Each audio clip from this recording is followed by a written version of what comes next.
Hey everyone! If you're navigating the world of investing in 2025, picking the right platform can make all the difference. Today, we're doing an honest review comparing three popular options: Charles Schwab, Robinhood, and Fidelity. We'll break down their key features, pros, cons, and who they're best for, so you can make an informed choice.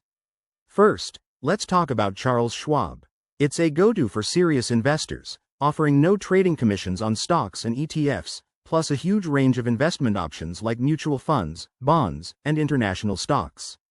In 2025, they've enhanced their platform with AI-powered analytics and excellent educational resources.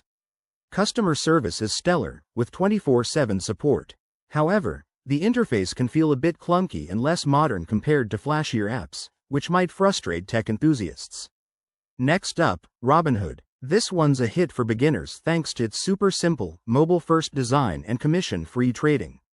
By 2025, Robinhood has leveled up with advanced AI insights for personalized recommendations and expanded crypto trading options.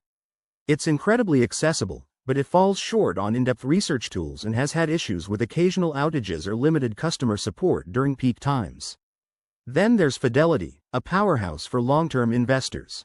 It boasts low-cost index funds, fractional shares, and top-notch tools for retirement planning and IRAs. The mobile app is intuitive and packed with features like real-time alerts and robust portfolio tracking. On the flip side, all these advanced options can overwhelm newcomers who might prefer something more straightforward. When it comes to fees, all three are competitive. Schwab and Fidelity often edge out with lower expense ratios on funds. Security is strong across the board, but Fidelity adds extra layers like enhanced fraud protection. So, who's the winner? If you're a newbie, Robinhood's ease makes it ideal. For comprehensive tools and education, Schwab or Fidelity might suit you better. Ultimately, it depends on your goals and experience. Thanks for watching. If this helped, give it a like, subscribe for more reviews, and drop a comment. Which platform are you using in 2025?